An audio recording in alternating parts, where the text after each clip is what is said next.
Hey everybody, welcome to my first live stream. My name's David Nikila with iPro Realty and the Air Green Homes Real Estate Team. Today we're going to be going over kind of the recent sales as well, look at the year over year and see where the market is headed. So we'll jump over here onto my other screen.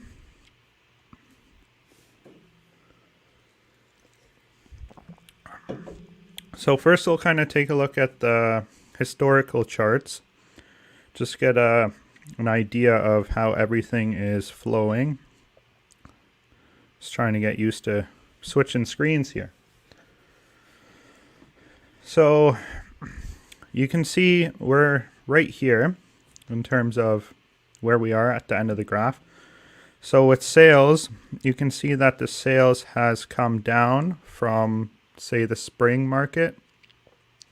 So the sales have definitely come down and the average price has come down very slightly. Now you can see it's up a lot from 2016, or even if we look back last year where we had a slight dip, but not as severe as some of the other dips that we've had, especially in comparison to 2017. As far as new listings, you can tell right now because we're in the summer, and then right here would be around Christmas time. You can kind of see that trend year over year that we do get this sort of summer slowdown. So that's kind of what's been going on. It's happening right now. And if we look at the months of inventory, so this gives us a good idea of supply and demand, how much. So the months of inventory is how much inventory is there for the demand that things are being purchased, if that made sense. So if you're taking a look at the months of inventory here, so we look at 2017, as we all know, crazy market. Things were just flying off the shelves in 2017. So we had less than a month of inventory on the market at any given time. And realistically, that was leading in through all of 2016 into 2017. And then all of a sudden, there was some regulations and other things like that. And then boom, the supply went way up and there was not as much demand to purchase housing. And then it's kind of hovered around there, the 3 to 2.5 month range until about mid of 2019, where it started to dip into 2020. And then 2020, as we all know, COVID hit and boom, supply went way up because there was not as much demand. There was not as many purchasers buying at that time. So since then, everyone's been wanting to move. Interest rates have been lowered. It's been kind of an influx of money from people not traveling and not spending as much money on other things. There has been more money in the market. So with that, there has been a lot more people purchasing homes. So if you can look here at the correlation between, we'll look at right at 2021. So it's just around a month of inventory right at the start there. And then you go up here and you start to see that average price starting to go up. So usually when there is less supply and high demand, then the prices go up. So that's what these charts here are showing us. Now, that's not why you clicked on the video, but I wanted to give you that update to kind of show you where things are heading. And if we look right here, you'll notice that it's kind of low like 2017. Now, people are worrying that it's going to jump up like that. And now, personally, I don't think that's going to happen just with the amount of money that there is in the market. The interest rates are likely to be held for another 2 years. So I think we will start to see this go up a little bit in terms of supply on the market. But I don't think you're going to see the average price dropping drastically like that. But even that's like a 10% drop or so, 15% drop, and then it went back up. So you can see we've had a slight dip now, and that is in relation to the summertime, and that's standard. So we'll jump over here to the Market Watch tables, and this is just the sales numbers. Just gonna have a drink of my Red Bull.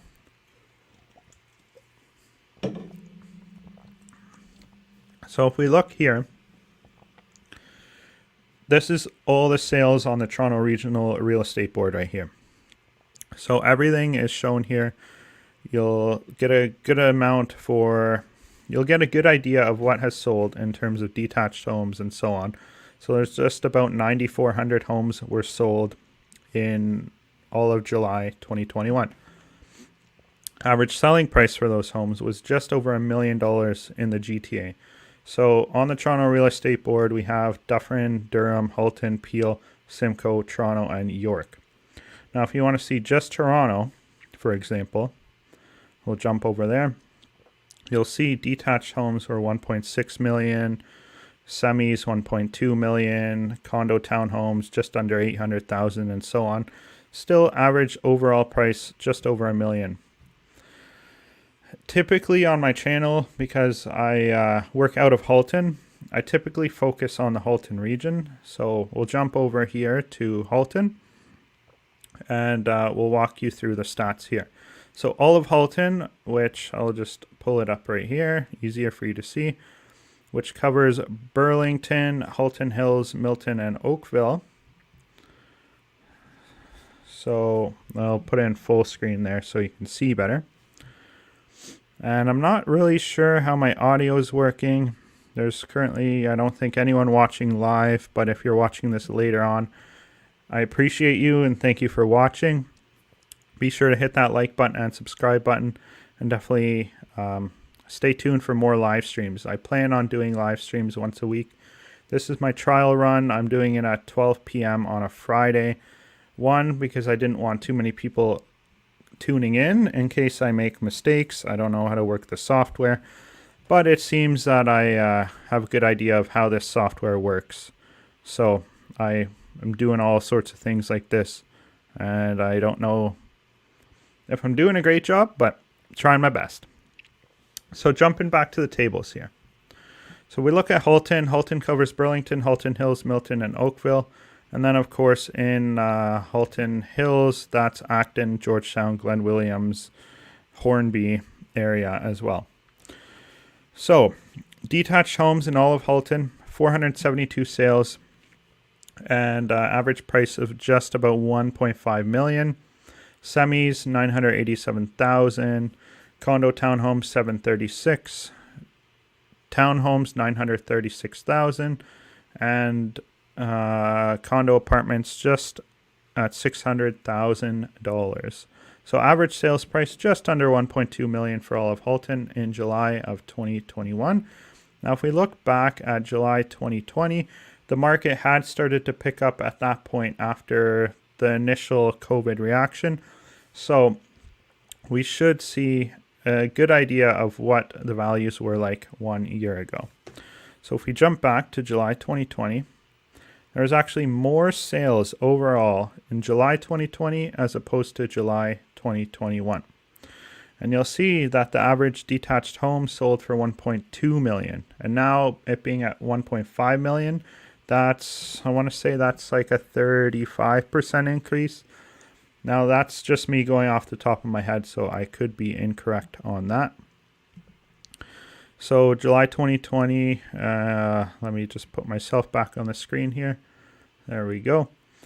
So July 2020, 1.2 million for detached homes, overall 989,000. So jumping back into July 2021 for all of Halton Hills, or all of Halton, you'll see that 1.2 average price is now 1.5 for your average price, and almost 1.2 million overall for all types of homes sold. So we will jump into Burlington here and go over Burlington.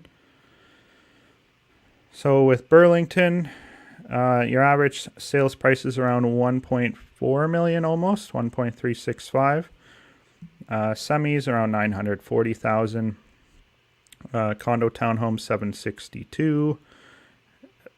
Normal freehold townhomes at $900,000, and your average sales price of $1,048,000. So if you want to compare year over year with 2020, so $1,050,000 average, and a year ago that was only $900,000. So quite a drastic increase in price there. If we jump over to Halton Hills, we've got my brother Adam tuning in from the top of Mont Tremblant. Hope you're enjoying it up there. Enjoy the views. So we're jumping back in to Halton Hills. So Halton Hills, we're just about 1.2 million for average detached sale price. Semis around 800,000. Condo townhome 645, and townhomes around $930,000. So almost 1.1 million. That was in July 2021. Now we jump back 1 year. So 1.1 million average sales price back a year ago, just under 900,000. So let us jump into Milton. So Milton here, 1.285 average for detached sales price, and 987,000 for semis. Townhomes 856. Condo townhomes around 670. So as you can tell, condo townhomes and even condo apartments are a good bang for your buck, especially for a starter home. Now, if you can get into a freehold, obviously there are stuff selling under that average price point. So we arrive to the average price point. I'd highly recommend getting something that is freehold if you can. If you can't, it's okay to go with a condo. But just know you are losing a little bit of mortgage ability by taking on condo fees. So every $100 of condo fees will reduce your mortgage ability by about $20,000 to $25,000. Now, I'm not a mortgage expert, so you'll want to speak to a mortgage professional on that, but that's just a rough number. So if we jump over to Oakville, you'll see detached homes 1.9 million. So that is steadily been ticking up in Oakville month over month. So if we look back at June, it was just under 1.9. So 1.875. And then we go back another month, it was 1.855. So now that we're in July, we're at 1.92. So I steadily see that increasing slowly. And so Oakville is a really good place to put your money in a detached home if you can afford it, as well as semis and townhomes. Now you can see pretty much everything's over $1 million except for the condo townhomes and condo apartments, bringing the overall average sales price of everything sold to about 1.4 million for Oakville. Now Oakville does have a lot going for it, so it's kind of expected that that's what it's like over there. So if you're looking for something out in Oakville, definitely feel free to reach out to myself. Halton Hills, great place to buy. Milton has lots of good transportation. Another thing to note with Halton Hills and Georgetown is the expanded GO service that's going to be coming. Now, if you look into Metrolinx plans, you'll find a whole bunch more information there. But they're planning on expanding GO service to hourly service to Toronto Union Station and even running that on weekends. So as that continues to increase and as some of the major developments in Georgetown come, you're going to see more price increases in this area. So if you're looking in the Halton Hills area, now I think is the best time to buy, because in the next 5 to 10 years, it's going to become, in my opinion, kind of the next Oakville. It's going to be a little bit more of the higher income people purchasing here, unfortunately, for people that have grown up here and want to stay here. It's going to be a little more difficult to buy here. So if you can buy now, buy in advance, then I really think that you will be setting yourself up for a better future. And the other thing I did want to mention is don't be afraid to leave where you've grown up your whole life. If you've grown up in Oakville and you're still living at home and you really, really want to buy a house and you're just looking around and realizing like, I can't afford these prices. There's a lot of people in those situations and it's not easy buying your first house at all. I recommend looking outside of the area that you currently live. Say you live in Oakville, look into Georgetown, look into Milton, look into Burlington, even go out and look into Guelph.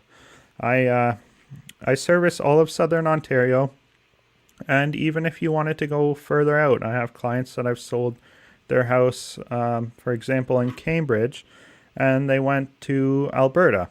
So there's definitely always options out there, and don't feel confined to one area. Allow yourself to expand your horizons and just consider other areas and what might work best for you. Maybe go on some day trips or weekend trips or whatever. Visit these other cities, other towns, other areas, and just explore them. See what's going on, see what might work best for you. But anyways, if you do own property and you are thinking of making a move and you want to list your home, now is the perfect time to start preparing. Because, as you know, fall and winter's coming up. Fall and leading into Christmas time, right before Christmas, is a super busy season for real estate. Most people think of spring as the busiest, but fall and winter are actually very busy as well. But spring always has those immediate extreme price jumps. So if you are considering making a move, I would suggest moving before Christmas of 2021. And even better, now this is very tough for some people, well, most people, is considering buying your house in the fall and then just trying to think of the best strategy. So if you buy your house in the fall and you could keep your house somehow until the spring and then sell in the spring, you could definitely potentially make a good gain and maybe even save the whole cost of the upgrade that you did in housing situation. But anyways, regardless of that, if you're planning on selling this fall or winter, definitely get in touch with me because we can start to go through and prepare you for that entire process. Prepare your house, decluttering, staging, all of that stuff. We can prepare you and get you ready and have things ready to go right in September or October, whenever you are ready to list. And then also you're ready to start shopping. It's always good to start looking for homes now, especially now in the summer when things are slower. There is less inventory. If you're willing to buy something that needs a little bit more work, then there's definitely some good opportunities out there. Anyways, this was my first live stream. I don't know how it's gone. I think it'd be a little bit easier if I had some more people to interact with in the comments and things.